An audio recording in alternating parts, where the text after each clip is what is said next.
All right, so we have notification that we're streaming, and so I'll turn it over to the chair. I call to order this meeting of the Public Art Committee of June 25th, 2025 at 2:03 p.m. We have begun recording and live streaming, and I believe the court reporter will not be needed for this specific meeting. Yes, Assistant Director Kunek. I believe we do have the court reporter attending, so just to note that. So, yeah. Oh, fantastic. Great. So we will now just conduct our roll call. Commissioner McDill. Present. Commissioner Martinez is absent today. Commissioner Bethea is absent today. And Commissioner Owuna, myself, I am present. In terms of the approval of commission minutes, Assistant Director Kunak, will we just defer that also to the July 2025 Correct. meeting? Yep. So we will be deferring the approval of our previous commission minutes to our July 2025 meeting of the Public Art Committee. I believe also correspondence then will also be deferred as well, or will we review correspondence now? We have no correspondence to submit, so we could, well, yeah, no correspondence. Okay, fantastic. So we have a briefing on the agenda for today for Lawrenceville Links. And so I will turn it over to Assistant Director Kunek. Great. So again, just to, I guess, clarify. So since we don't have quorum for hearing and action, the hearing and action item, which was Lawrenceville Links, Life Links, will move to briefing to hear commissioner feedback and then place this on the agenda for July. Could we also promote Kara from Lawrenceville Corporation for any feedback?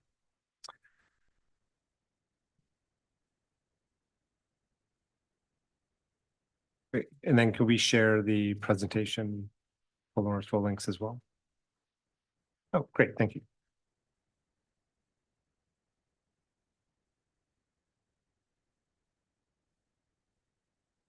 Great. Thank you. So we have application PACD 2025-0005 for the Lawrenceville neighborhood. So this is the Department of City Planning is requesting approval from the Public Art Committee to remove and or relocate Lawrenceville Links, Lawrenceville Life Links. Lawrenceville Life Links is a public art installation by artist Joanna Comendares and it was funded by Public Art Pittsburgh. So per the terms of the agreement that was,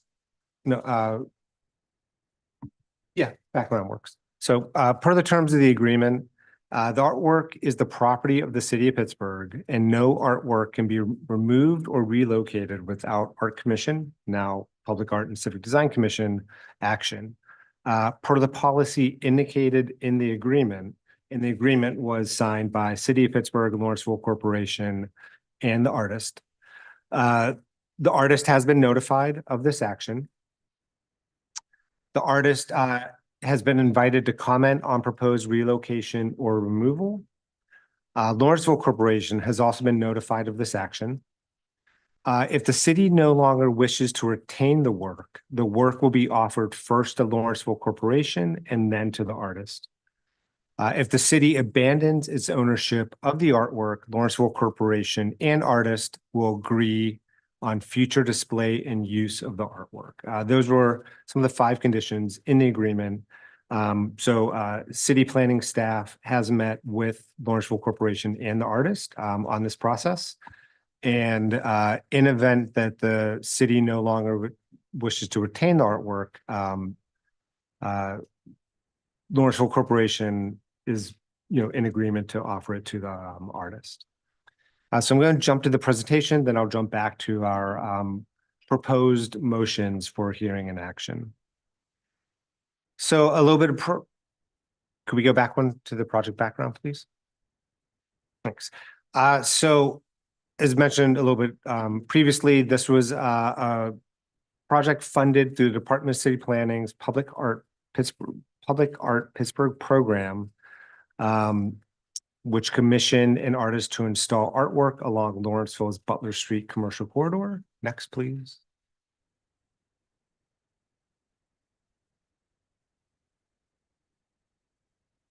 The concept was of a charm bracelet featuring 5 different neighborhood icons linked by a stainless steel chain. So here's a photo of all those charms.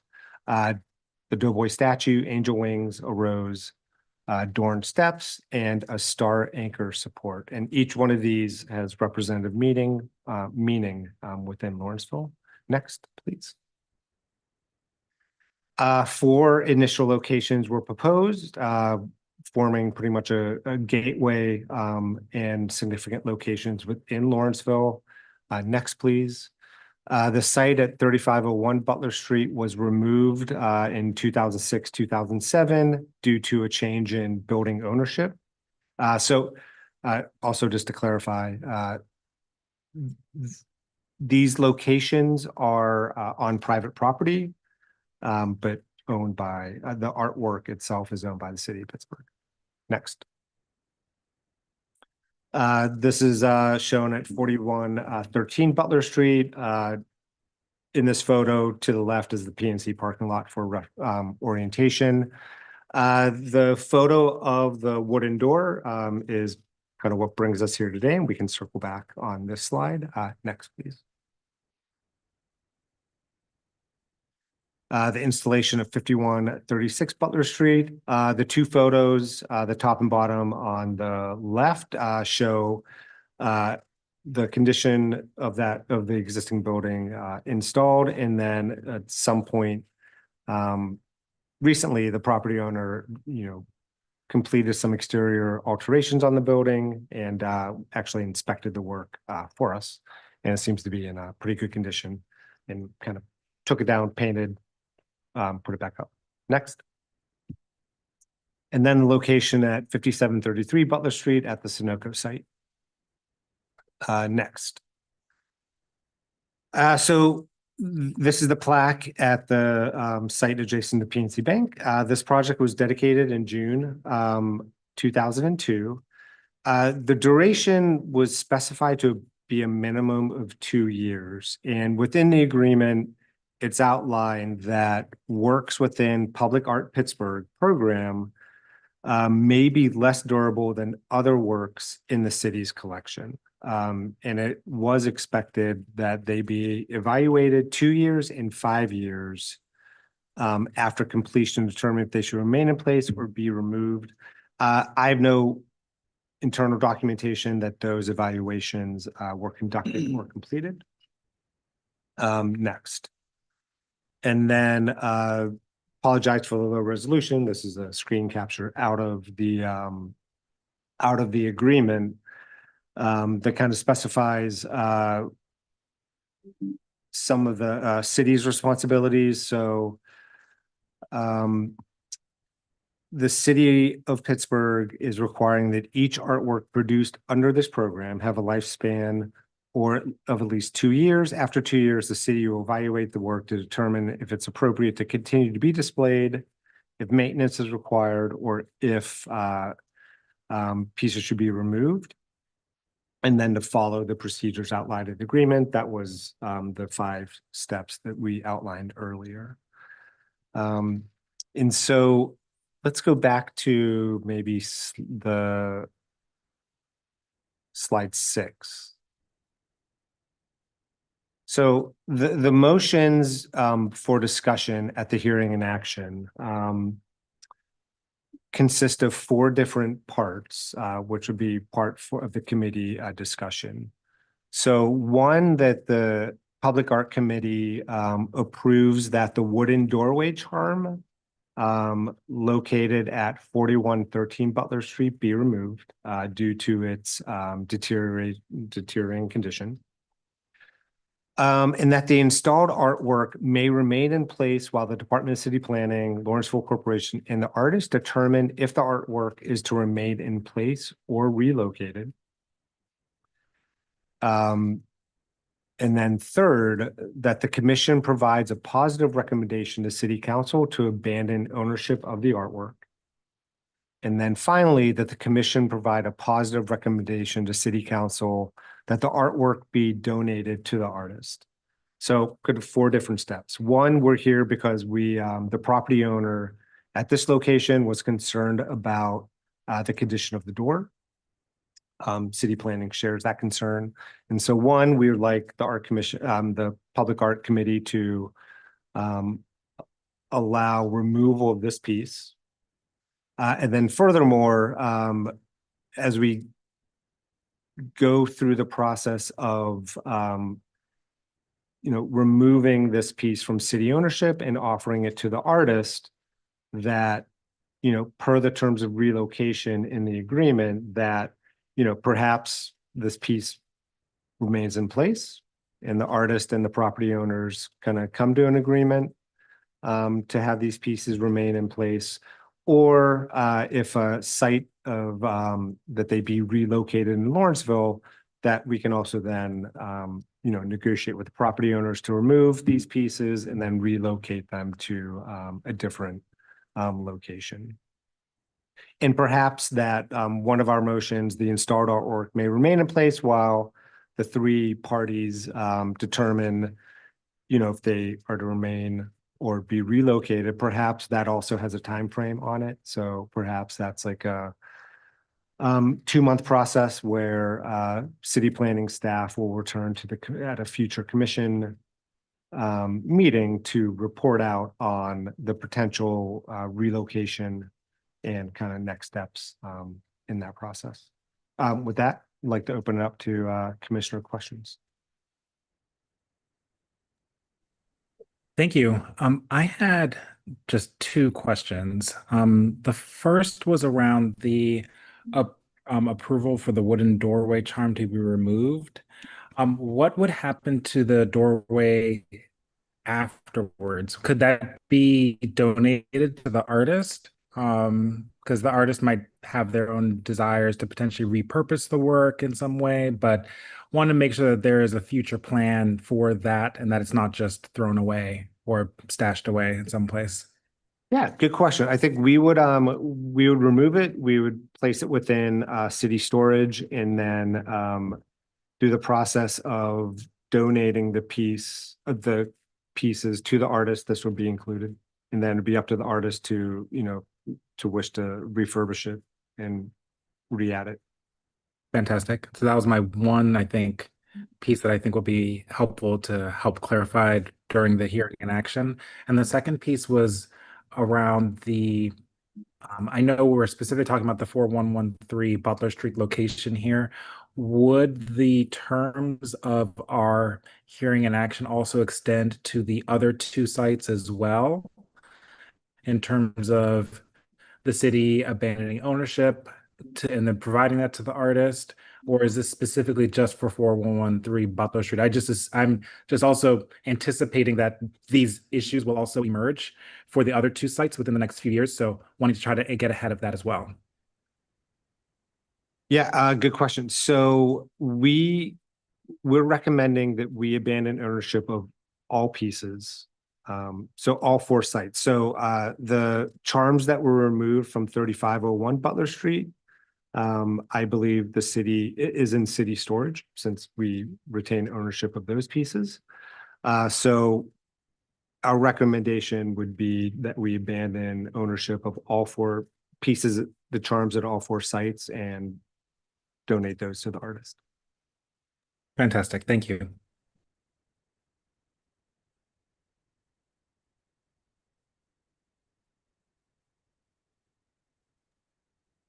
I'm sorry if I missed it. I'm just curious if there is a statement from the artist in what we've reviewed or any of the documentation. And I apologize if it wasn't, I just didn't see it. I'm just curious. Good question. We don't have a statement from the artist to submit. We can submit that for the hearing in action. There's a scheduling mix-up, and so the artist wasn't able to join this meeting. We met we, by meaning City of Pittsburgh and Lawrenceville Corporation, met with the artist, and I kind of reviewed this outline with the artist, and again, there's nothing set to provide information per relocation, but I believe like the artist is looking at potential sites to relocate the pieces to, and then requested that, that the city provide ownership to the artist. So Thank you so much. That was very clear. I don't have additional questions. Thank you. Yes, I concur with Commissioner McDill. Having a statement from the artist, including for here in action, would be fantastic. If the artist is available to attend, all the better. To have their voice. But at least a statement would be important for us to make our decision and during the next hearing and action session. yeah, hoping the artist can attend in person. Yep. Thank you. Fantastic. So we have no further questions on our end. Is there anything else that you all would like to add for this briefing? Okay, fantastic. So our hearing and action on Lawrenceville Lifelinks will be deferred to our July 2025 meeting. Is there a director's report at this time? There's not. Okay, fantastic. And so with that, the Public Art Commission, Public Art Commission meeting is adjourned at 2:20 p.m. Okay, thank you. Thank you. Thank you.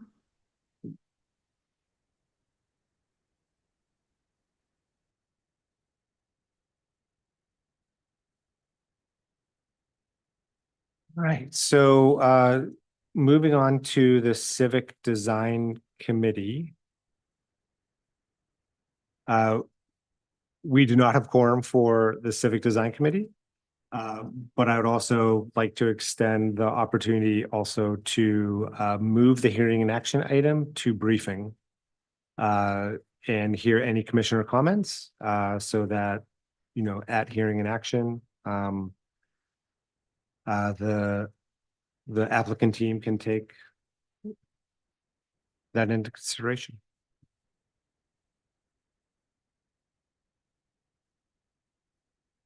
So we have our applicant promoted. Russell, can we do a sound check?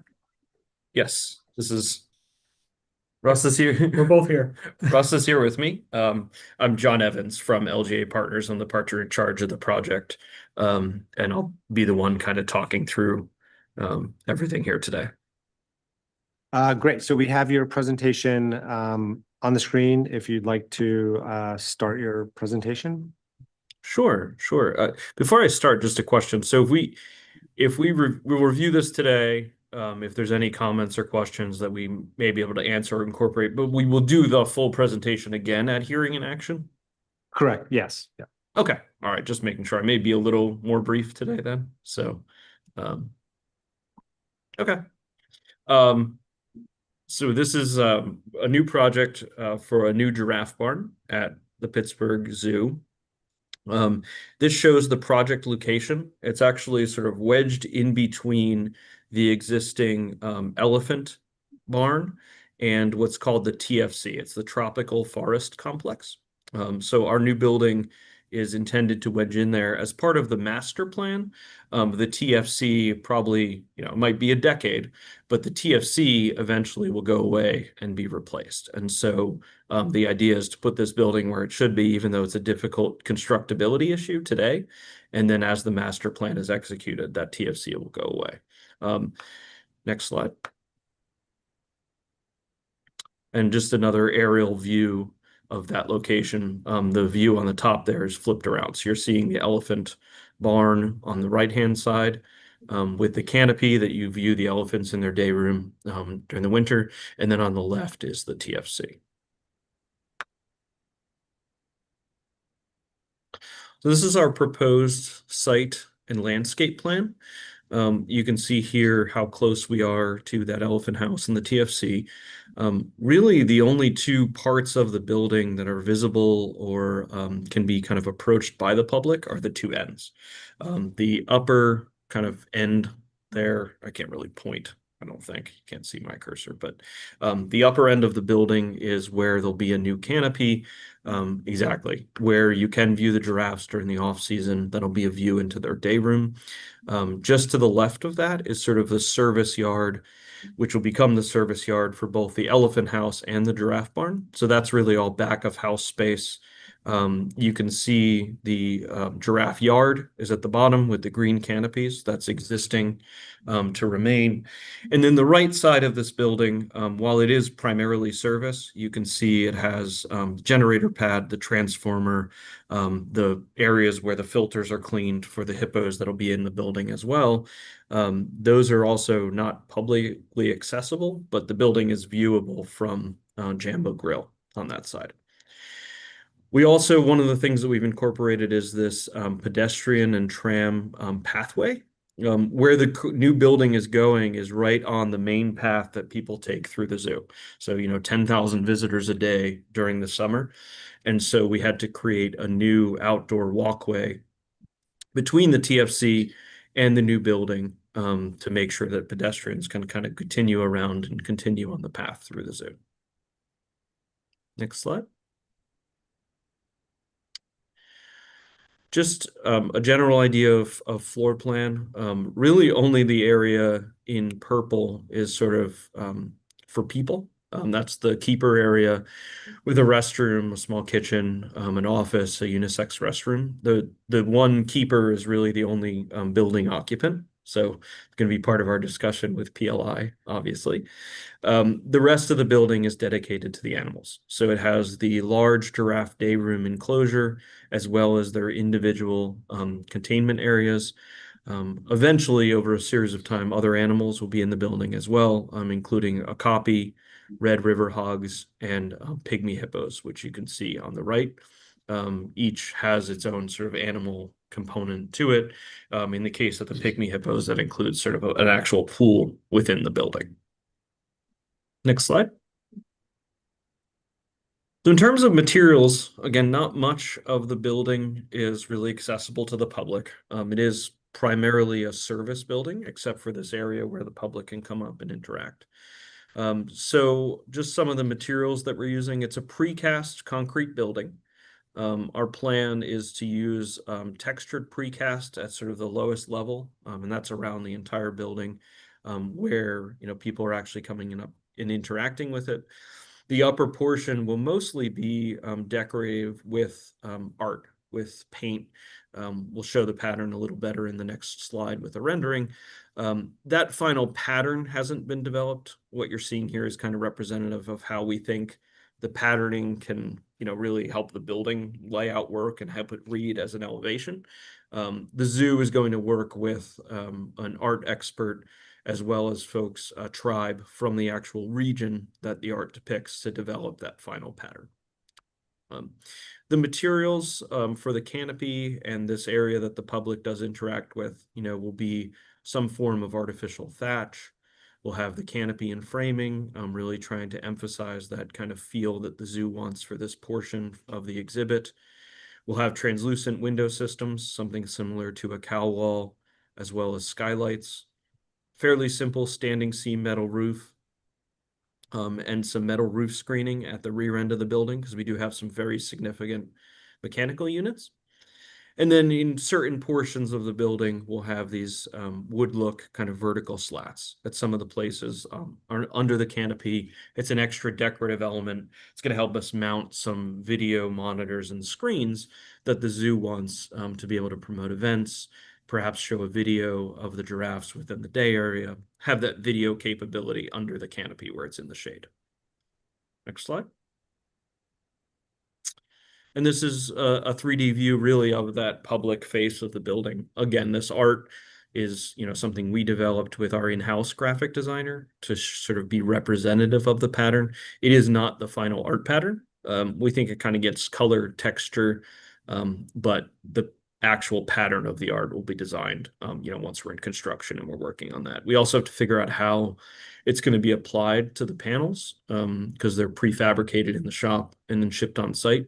So we're also trying to figure out sequencing and, whether we can actually have multiple different patterns or if it has to be more repetitive. So all of the details of the art itself are going to get worked out as we kind of develop the design. So that's kind of our overview.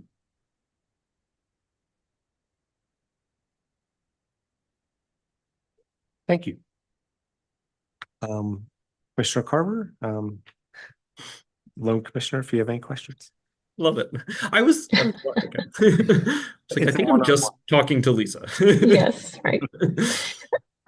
Yeah, I do just have a couple questions. What is the base of the columns at the canopy there that I'm seeing? What Oh. material is that? We're not sure the exact material. It may be something Okay. like a gunite or like a spray-on concrete. The idea is Mm. to get sort of a stucco-ish texture. Mhm. We Okay. want something natural, but we're also have to be sensitive to climbing, to children wanting to climb it. Mhm, But mhm. the idea is for it to look like a natural kind of stucco-ish material on the Okay. base. And then regarding the artwork or maybe the precast panel patterning, is that going to continue around the base of the building in the front, or are you anticipating the painted artwork coming down to grade? I think since you really can't see that from anywhere, and actually it's Okay. beneficial, this side of the building actually Mhm. is a backdrop to the giraffe yard from certain viewpoints. I see. So Okay. we think, that dark band that we show going across again is important, maybe important enough architecturally to continue, but it's not the Mhm. decorative paint. We're not going to continue around the entire building. Really. Now, I guess I'm wondering about the precast panels. Mhm. Are they continuing on the front of the building? If Yes. if Yes. we could go to the next slide. Yes, the full Right now, building, including the front, is precast. Okay. The portions that are decorative painted, we most likely won't have the texture. We're using that where we don't have the paint to kind of give it, so it's not just this flat concrete finish. Got it. Okay, thank you. I didn't review my comments from the preliminary briefing, so I apologize, but I think there was a comment. I was concerned about how tight it is for pedestrians coming through under this canopy and exiting to the left of this photo. Can you comment on that? Yeah, so Kevin, if you can go back to the site plan. So we obviously, we're working within, or yeah, one more, I think, the landscape plan. There you go. We're working within the constraints of the site. What we really did is we looked at the minimum turning radius for the tram that goes through the zoo and the sort of points on the pathway that are the most constricted now. And I think we set around a 15-foot width for that pathway as the minimum, and made sure that that was maintained all throughout. It's wider in most locations. The canopy itself is an interesting piece because the concept really is that, whenever the weather's nice, which is when zoo visitation's high, the giraffes are outside. And so we actually want people to skip the canopy and not go in there and kind of look around and try to find an animal that's actually outside. So that's why I agree, it's tighter than the circulation overall. It's half functional, but half by design. People are really only going to be in there when it's, colder weather. The giraffes are inside, which is when the zoo's visitation is a fraction of what it is during the summer. Okay, great point. Thank you for clarifying. Mhm. I think that was everything that I have for today. Yeah. So yeah, all good. Okay. Thanks. Kevin, were you able to kind of confirm or reschedule? Again, we are obviously under the gun. We want to get into PLI just given the length of that review, and we're trying to get into construction. Were you able to confirm something for next week? I'll follow up with a confirmation, and we'll reissue an agenda. I will note that you can submit to PLI, or, for your BDA, it's Mm-hmm. just, contingent on, PAC commission approval, but yeah. Okay, all right, But thank starting you. that process, because there'll probably be a round or two of, comments, right? So, Understood. but we'll follow up on rescheduling. Yep. Thank you. Thank you. All right. Thanks for your time. Thanks, Lisa. Thank you. Thank you. All right, Thank you. bye. See ya. With that, I believe our meeting is, concluded. All But- right. But just real quick, team, keep the Zoom running and. Okay, that's it. That's all. Thank you very much. Okay, great. Thank you. See ya.